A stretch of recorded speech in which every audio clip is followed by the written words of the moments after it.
Hello children, how are you all? Hope you all are fine. In our previous video, we were doing part of speech from your grammar book, that is chapter 3, and we have completed all the parts of speech and we were doing exercises from this chapter. Few exercises are left which we will do today. Now let's start our class. Now children, first we will take our homework part which I have given you in my previous video. The question was write T for true and F for false statement. Now see the first one. There are 8 parts of speech in grammar. So it is true or false? It is true. There are total 8 parts of speech in grammar. They are noun, pronoun, verb, adverb, preposition, conjunction, interjection and adjective. So there are total 8 parts of speech in grammar. Now see the second. A sentence may have no nouns. So it is true or false? It is true. A sentence can be made without a noun also. Like few words are like eat, please, come here now. So in these two sentences there is no noun, but they have verb and adverb. So by this you can say a sentence may have no nouns. A sentence can be made without a noun. So it is true. Now see the third point. A sentence may not have any kinds of verb. So it is true or false? It is false. Because you cannot have a verbless sentence. Okay, there should be a main verb in a sentence. Like if we say ice melts, so here also you are telling about the action of ice, that ice melts. So there is a verb. So a sentence can always have a verb. It cannot have a verb. Okay, so it is false. A sentence always have a verb. Now see the fourth point. Preposition tell the location of noun in a sentence. It is true or false? It is false, because preposition only tell about the position or place of someone or something. Okay, it does not tell about the location of noun. So it is false. Now see the last one. Adverb modify verbs, adjectives and adverbs also. So it is true. Yes, adverb modifies verbs, adjective and adverbs also. Now this is another exercise. In this you have to correct the following sentences and rewrite them in the blanks given. So first you have to see what the sentence is and then you have to rewrite by making the correction in it. Now see the first point. Ghosh, we have won the match. So what correction will be there here? Here you will say hurrah, we have won the match. And what is the meaning of ghosh? Ghosh means when you express your surprise, then you say ghosh, and hurrah you say when you are joy, when you are feeling happy, joy, then you say hurrah, we won the match. Now see the second. Oh no, the food is very tasty. So you are saying oh no also, and then you are saying the food is very tasty. So oh no will not come, because oh no reflects the your sadness. When you feel sad, then you say na oh no. So oh no will not come here. Here wow will come. Wow, the food is very tasty. Wow means when you are impressed and you are excited, then you say na wow. So wow will come here. Now see the third point. Well done friends, you played really bad. So here you are saying well done friends also, and then you are adding you played really bad. So well done you will not say here. You will say oh no friends, you played really bad. Now see the fourth. Thank God he was not safe. So here you will write like this. Thank God we could save him. Okay, not will be not here. Okay, now see the fifth point. My goodness, I just remember it. Then you will write like this, my goodness, with an exclamation mark. I have remembered it well. Okay. If you have your grammar copy, then do it there. And if you don't have, then write in your grammar copies. Now students, we have done all the exercises from this chapter. Now let's take a quick recall of what we have learned in this chapter. In this chapter we have learned that there are total 8 parts of speech. They are noun, pronoun, adjective, verbs, adverb, preposition, conjunction, interjection. And in this first we have learned about noun. Noun, you all know what is noun. Noun is a naming word. It can be a name of a person, place, thing, animal, quality, idea. Okay, so they all comes under noun. There are total how many nouns? There are total 5 nouns which you have studied in this. The first one is proper noun, which tells about a particular name of a person, place or thing. Then comes common noun.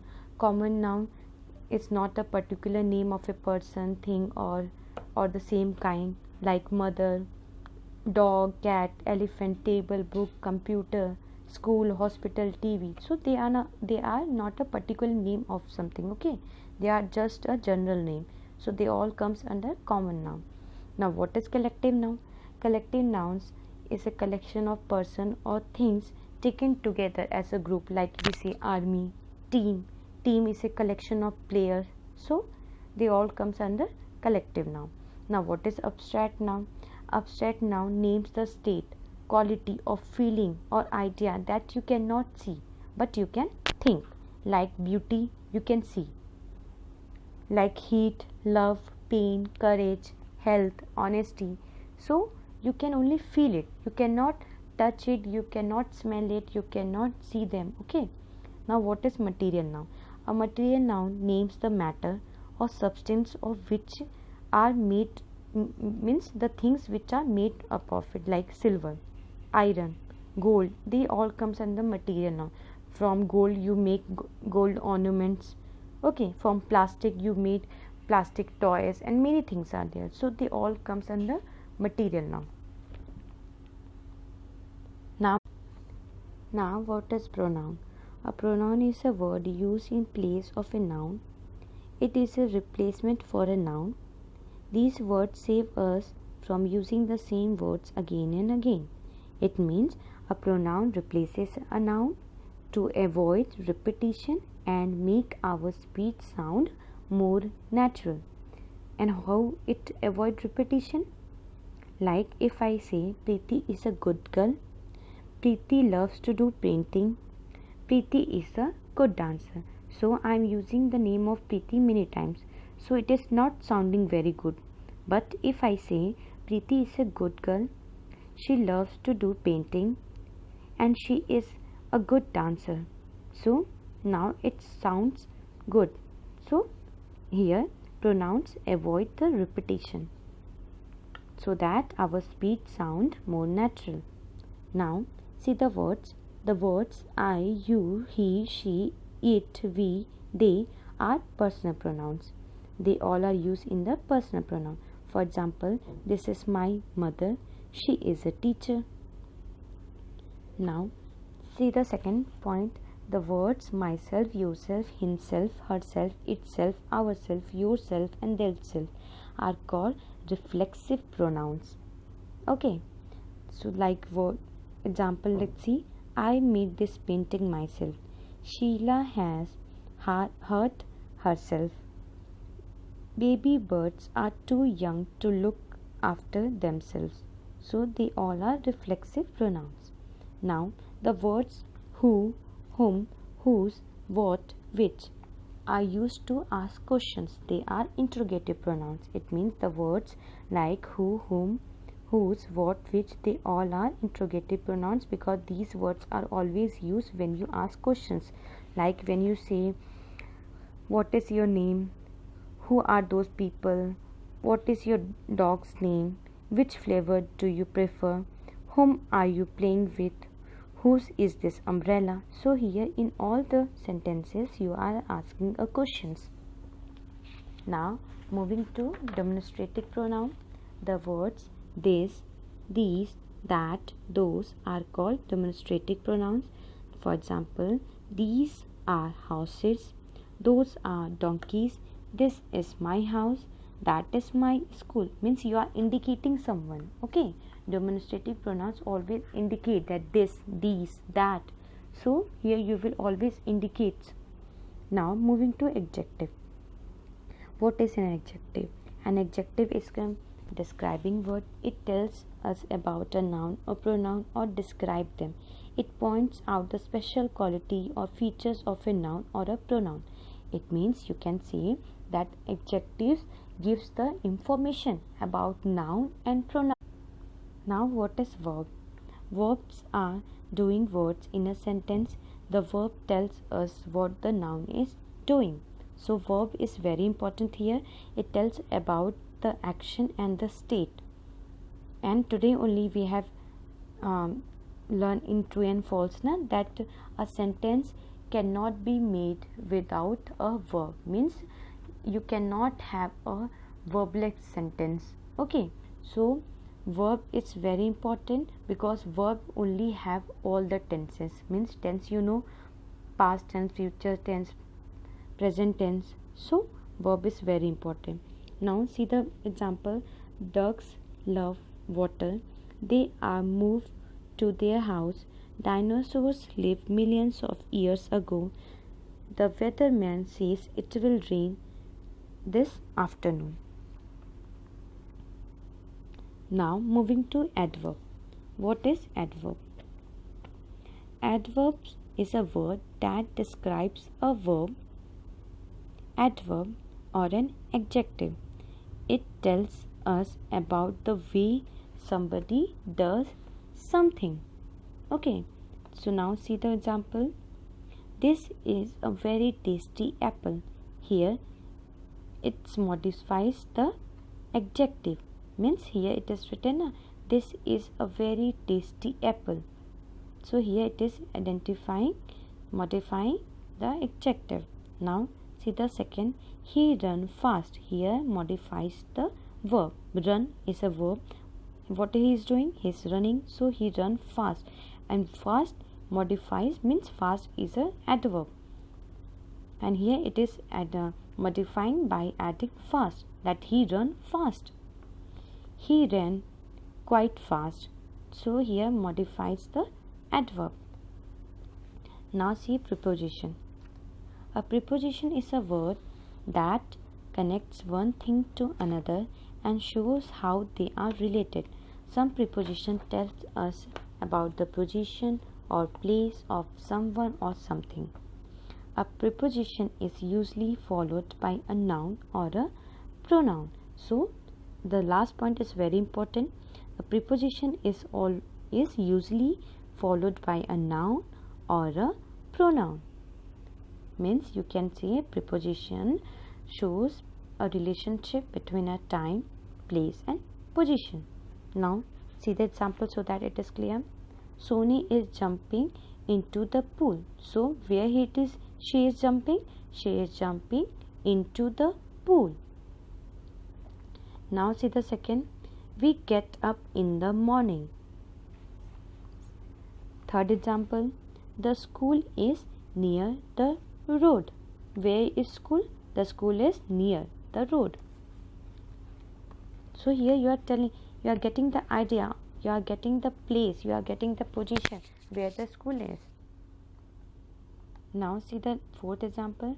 There is an old castle on the hill. So now see the second last example. The cat is sleeping under the table. Where is cat sleeping? Under table. So you are getting the idea, position, place. The sun is behind the clouds. So preposition always gives the relationship between the time, place and position. Now moving to conjunctions. Conjunctions is a word which joins words or sentences. They are also called linking words. Means conjunctions always connect the idea. It always connects the clauses. Clauses we have learned in our previous class also, what is clause? It always connects the two clauses or the main clauses or the sentences. So conjunctions always connect the ideas, the sentences, words, like words are and, but, or, so, because they all are conjunction examples. Now see the example. Rahul and Rohit are cousins.